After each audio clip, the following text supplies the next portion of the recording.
بسم اللہ الرحمن الرحیم۔ تمامی سامعین و ناظرین کرام کو ہمارے چینل پر ایک بار پھر سے خوش آمدید و تسلیم۔ پچھلے ویڈیو میں ہم نے اردو قواعد کے تعلق سے حروف اور اس کے اقسام کے بارے میں ترتیب کے ساتھ مطالعہ کیا تھا۔ آج اسی کی دوسری کڑی میں ہم قواعد کے مشہور عنوان اسم اور اس کے مختلف اجزاء کو ربط و تسلسل کے ساتھ پڑھیں گے اور کوشش کریں گے کہ اس طرح پڑھائی کی جائے کہ مختلف طرز کے مقابلہ جاتی امتحانات میں عمدہ نمبرز اسکورز حاصل کر سکیں۔ تو آئیے شروع کرتے ہیں۔ اسم کے تعلق سے مزید گفتگو کرنے سے پہلے ہم یہ جان لیں کہ اسم، جسے انگریزی میں ناؤن اور ہندی زبان میں سنگیا کہتے ہیں، یہ کہاں سے آیا ہے؟ اسم دراصل ایک کلمہ ہے۔ کلمہ کا معنی لفظ یا الفاظ کے ہوتے ہیں۔ کلمہ وہ الفاظ جو کچھ معنی رکھتا ہے اور سننے والے کی سمجھ میں آسانی کے ساتھ آ جائے، کلمہ کہلاتا ہے۔ یعنی کلمہ بامعنی لفظ کو کہتے ہیں جس کے کچھ معنی ظاہر ہوں، اور بامعنی الفاظ اور بے معنی الفاظ کے بارے میں ہم نے پہلے ہی سے اپنے مخلص اساتذہ کرام سے پڑھا ہے کہ بامعنی الفاظ کو موضوع اور بے معنی الفاظ کو مہمل کہتے ہیں۔ بہرحال، مذکورہ باتوں سے ہم کلمہ کے تصور سے از حد واقفیت حاصل کر چکے ہیں، اور یہی کلمہ کا ایک اہم جز یعنی حصہ اسم کہلاتا ہے۔ اسم کو انگریزی زبان میں ناؤن اور ہندی زبان میں سنگیا کہتے ہیں۔ تو آئیے اسم کی تعریف پڑھتے ہیں۔ جو الفاظ کسی شخص، جگہ یا چیز کے نام کو ظاہر کرتے ہیں وہ اسم کہلاتے ہیں۔ جو الفاظ کسی شخص، جگہ یا چیز کے نام کو ظاہر کرتے ہیں وہ اسم کہلاتے ہیں۔ یعنی وہ الفاظ جو کسی شخص، جگہ یا چیز کے نام کو کہا جائے، اسم کہلاتا ہے۔ مثال کے طور پر علامہ اقبال پاکستان کے قومی شاعر ہیں۔ مرزا غالب غزل کے عظیم شاعر تھے۔ ہمالیہ دنیا کا سب سے اونچا پہاڑ ہے۔ دلی بھارت کی راجدھانی ہے۔ کتا وفادار جانور ہے۔ کتاب میز پر رکھی ہوئی ہے۔ مندرجہ والا جملوں میں خط کشیدہ الفاظ اسم کہلاتے ہیں کیونکہ یہ الفاظ کسی شخص، جگہ یا چیز کے نام کو ظاہر کرتے ہیں۔ خط کشیدہ یعنی انڈر لائن ورڈز، خط لائن کو کہتے ہیں اور کشیدہ کھینچا ہوا کو کہتے ہیں۔ جیسے آپ دیکھ رہے ہیں کہ علامہ اقبال کے ٹھیک اوپر ایک لائننگ دی ہوئی ہے، ہمالیہ کے اوپر دی ہوئی ہے، کتا کتاب کے اوپر بھی انڈر لائن ہے۔ خط کشیدہ اسی کو کہتے ہیں جس سے یہ کسی شخص، جگہ یا چیز کا نام ظاہر ہو رہا ہے۔ اب آئیے اسم کی قسموں کے بارے میں جانتے ہیں۔ ان چیزوں کو ہم درجہ بدرجہ، اسٹیپ بائی اسٹیپ سمجھنے کی کوشش کریں گے۔ سب سے پہلے ہمیں دیکھنا ہے کہ معنی کے لحاظ سے اسم کی قسمیں، پھر اس کے بعد بناوٹ کے لحاظ سے اسم کی قسمیں۔ تو آئیے دیکھتے ہیں۔ معنی کے لحاظ سے اسم کی دو قسمیں ہیں۔ معنی کے لحاظ سے اسم کی دو قسمیں ہیں۔ نمبر 1 اسم نکرہ اور نمبر 2 اسم معرفہ۔ اسم نکرہ مطلب کامن نام، جو وہ اسم جو کسی عام چیز، عام شخص یا عام جگہ کے لیے بولے جائیں انہیں اسم نکرہ کہتے ہیں۔ مثلاً کرسی، عورت، دریا اور شہر۔ لڑکی گانا گا رہی ہے۔ قلم میز پر رکھا ہوا ہے۔ میں نے ایک کتاب خرید لی۔ مندرجہ والا جملوں میں خط کشیدہ الفاظ لڑکی، قلم، کتاب عام شخص، عام چیز اور عام جگہ کے لیے استعمال ہوئے ہیں، لہذا اسم نکرہ کہلائیں گے۔ بات مکمل طور پر واضح ہو چکی ہے کہ اسم نکرہ عام شخص، عام چیز اور عام جگہ کو کہتے ہیں۔ لڑکی گانا گا رہی ہے میں لڑکی، اس کا کوئی نام نہیں ہے۔ قلم، کسی خاص قلم کے بارے میں بات نہیں ہو رہی ہے، صرف قلم کے بارے میں بات ہو رہی ہے۔ میں نے ایک کتاب خریدی، کتاب ایک عام کتاب کے بارے میں بات ہو رہی ہے، کسی خاص کتاب کے بارے میں اس کا کوئی ذکر نہیں ہے۔ یہ چیزیں اسم نکرہ کہلاتی ہیں۔ اب آئیے اسم معرفہ۔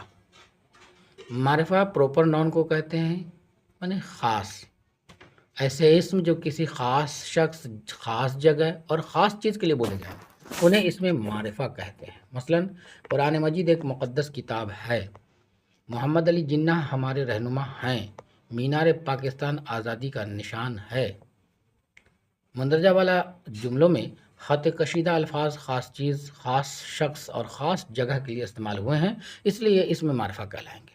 یہ چیزیں قرآن مجید، محمد علی جناح، مینار پاکستان، یہ انڈر لائنڈ ورڈز ہیں، خط کشیدہ الفاظ ہیں۔ یہ ایک خاص شخص، خاص جگہ اور خاص چیز کے بارے میں ذکر ہے، اس لیے ہم ان کو جو ہے اسم معرفہ کہیں گے۔ اب آئیے دوسرا اسٹیپ جو ہمارا ہے وہ بناوٹ کے لحاظ سے، بناوٹ کے اعتبار سے اسم کی قسمیں۔ بناوٹ کے اعتبار سے اسم کی 3 قسمیں ہوتی ہیں۔ نمبر 1 اسم مصدر، نمبر 2 اسم جامد اور نمبر 3 اسم مشتق۔ انگریزی میں اسم مصدر جو ہے دراصل وہ بھرب کی طرح ہے، فعل ہے، جسے فعل بھی کہہ سکتے ہیں، اور اردو میں مصدر جو ہے اس کا جو علامت ہے وہ صرف نو الف جبر نا ہے۔ یہاں پر اکثر طالب علم نافہمی کا شکار ہو جاتے ہیں کہ وہ معنی اور بناوٹ کے اصل موضوع کو ایک ساتھ سمجھ لیتے ہیں، اور اس طرح امتحانات میں معروضی سوالات کو حل کرتے وقت غلط جواب کو ٹک کر دیتے ہیں۔ لہذا ہمیں معنی اور بناوٹ، میننگ اور ٹیکسچر یا میننگ اینڈ اسٹرکچر کو اپنے ذہن نشی کر لینا ہے اور تب اس کی تعریفوں کو سمجھنا ہے۔ تو بناوٹ کے لحاظ سے اسم کی 3 قسمیں ہیں: اسم مصدر، اسم جامد اور اسم مشتق۔ اسم مصدر وہ اسم ہے جو خود تو کسی اسم سے نہ بنا ہو مگر قاعدوں کے مطابق اس سے بہت سے الفاظ بنائے جا سکیں۔ اس میں مصدر جو ہے وہ ایسا اسم ہے جو کسی سے نہیں بنا ہے مگر قاعدے کے مطابق، مگر اردو قاعدے کے مطابق اس سے اور بھی الفاظ بنائے جا سکتے ہیں۔